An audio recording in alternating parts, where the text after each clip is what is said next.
एक और बड़ी खबर, काले धन पर अब तक की सबसे बड़ी कार्रवाई हुई है।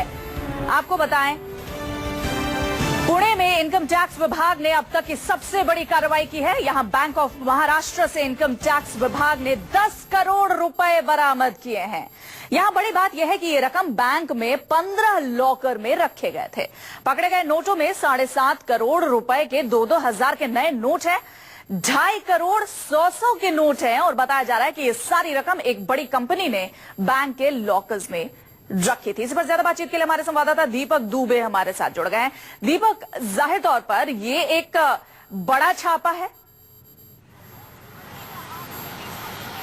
दीपक, आप हमारी बात सुन पा रहे हैं? ये अब तक का सबसे बड़ा छापा है। इससे पहले 1 दिसंबर जी आयकर विभाग का ये सबसे बड़ा छापा है। अगर बात की जाए 1 दिसंबर को आयकर विभाग ने तकरीबन 4.5 करोड़ रुपए बेंगलोर से पकड़े थे, लेकिन ये सबसे बड़ी कार्रवाई है जहां पर 10 करोड़ रुपए की नकदी पकड़ी गई, जिसमें 7.5 करोड़ रुपए जो हैं वो 2000 के नोट हैं। और ये जो कंपनी है जिसका लॉकर है, ये ह्यूस्टन बेस्ड कंपनी है, वन ऑयल फीड मशीनरी की कंपनी है, जिसने अपने 15 अलग अलग लॉकर में ये तमाम जो पैसे थे वो रखे हुए थे। और ये अगस्त महीने में ये लॉकर लिया गया था, लेकिन नोटबंदी के बाद से ये जो लॉकर थे और जो इस अकाउंट की प्रक्रिया थी वो काफी एक्टिव हो चुकी थी, यानी कि मल्टीपल ट्रांजैक्शन काफी ज्यादा हो रहे थे। और आयकर विभाग की इसकी काफी समय से नजर थी और उसके आधार पर 2 दिनों तक ये पूरी छापेमारी चली है, जिसमें 10 करोड़ रुपए कैश बरामद किए गए हैं। अब इसकी जांच की जा रही है, क्या बैंक ऑफ महाराष्ट्र के जो मैनेजर था वो भी कहीं ना कहीं संदिग्ध है और भूमिका उसकी लिप्त पाई जा रही है इस पूरे मामले में, उससे भी लगातार पूछताछ की जा रही है। वहीं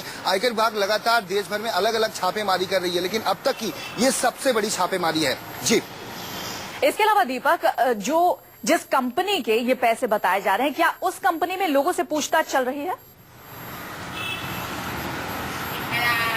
जी, आयकर विभाग उन सभी लोगों से पूछताछ कर रही है, खासतौर पर 15 लॉकर में जिस तरीके से ये पैसे रखे गए थे। ह्यूस्टन बेस्ड ये कंपनी है, वर्ल्ड ऑयल फील्ड मशीनरी का काम किया जाता है। पुणे में इसका कई सारा ऑफिस है। ऐसे में उन तमाम लोगों से पूछताछ की जा रही है, इसके मालिक से पूछताछ की जाएगी, आखिर इतनी बड़ी जो नकदी है उनके पास आखिर कहां से आई और इसके पीछे का मकसद क्या था। और सबसे अहम कि नोटबंदी की बात से ही इस अकाउंट में मल्टीपल ट्रांजेक्शन सबसे ज्यादा हुए हैं। ऐसे में अब जो बैंक ऑफ महाराष्ट्र के जो ब्रांच मैनेजर है उनसे भी लगातार पूछताछ की जा रही है, क्योंकि उनकी भूमिका इसमें लिप्त पाई गई है और उनसे लगातार पूछताछ की जाएगी। दीपक, आप हमारे साथ बने रहिए। अगली खबर पर भी आपसे हमें जानकारी लेनी है, क्योंकि